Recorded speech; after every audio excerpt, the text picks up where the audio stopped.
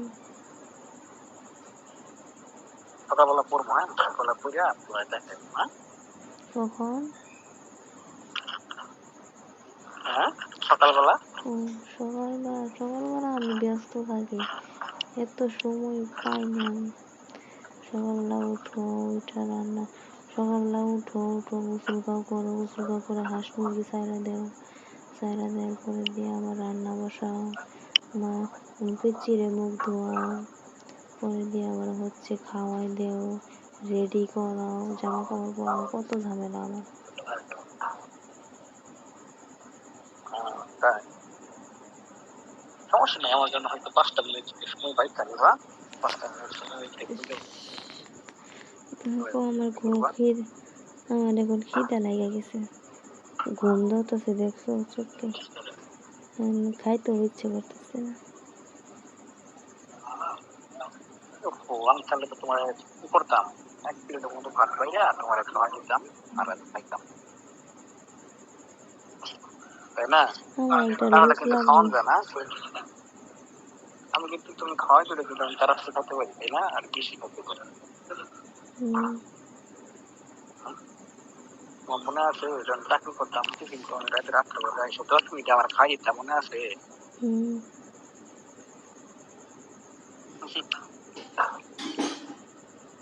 আমি আমি কিন্তু বাড়িতে আসলে কিন্তু ভালোবাসি যে বেশি। আলা- আলা- আলাদা কিন্তু প্লেট থাকে না, এক লোকে কিন্তু খাই। বুঝছো? হুম। মানে এক প্লেটে থাকবো, আমাদের 3 জনের এক প্লেটে থাকবো, অন্য যা প্লেট আছে না সব প্লেট ফেলাই দিব, সব প্লেট ফেলাই দিব, কোনো প্লেট থাকবো না, শুধু একটা বড় প্লেট থাকবো, 3 জনের এক লগে খাইতে পারি। এই জায়গায় যেমন একটা চিজ দিছে, চিজের উপরে ভাত দিয়ে খাই সবাই মিল্লা, ওরকম ভাবে খাবো, বুঝছো? হুম। তাহলে না খাইতে রুচি আসে, বুঝছো? খাইতে রুচি আসে, এখন বেশি করে খাওয়ান যায়, তো ভালো না লাগলেও খাওয়ান যায়। যদি এক লোকের সবাই মিললে একটা প্লেটের মধ্যে খাওয়াবো, তাহলে দেখবে যে খাইতে রুচি আসে, বুঝছো? ভালো লাগে না, তারপর দেখবো যে পেট ভরে খেতে পারবা। আর ভালো হলে তো কথাই নাই, বুঝছো? হুম। তো আমি যদি হ্যাঁ বলো। রাখি, ভাত খামো, আমার ঘুমে ধরছে। ও, খাওয়া দাওয়া করবো এখন? অনেক ঘুম ধরছে, খাইতে মন চাইতেছে। না না, খাওয়া দাওয়া করো, খাওয়া দাওয়া করে ঘুমাও, তাহলে তোমার তোমার পেটের মধ্যে খিদে যেটা চাপ আছে না, এই চাপটা থাকবো না। আমার না খাই ঘুমানো কিন্তু ভালো না, না খাই ঘুমালে কিন্তু তোমার যে পেটের যে তোমার একটা যে বলে যে বলে না যে খিদে পেটে কামড় দিত, হুম। ওরকম হইতো না, বুঝছো?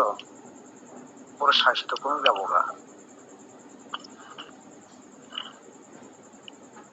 তোমার স্বাস্থ্য কমতেছে, দেখতেছি ইদানিং আবার তোমার গাল আবার আগের মতো হইতেছে, হুম। তুমি খেয়াল করছো? হুম। তুমি না খাই তোমার দেখবো না। ওঠো ওঠো ওঠো, তো ওঠো ওকে খাও। রাখি, হ্যাঁ। ওকে, রাখো, আল্লাহ হাফিজ। আল্লাহ। এসএল ভয়েসের সঙ্গে থাকার জন্য ধন্যবাদ। আবার দেখা হবে নতুন আরেকটি ফোন আলাপে, নতুন গল্পে, নতুন রোমান্টিকতার ছোঁয়ায়। আল্লাহ হাফেজ।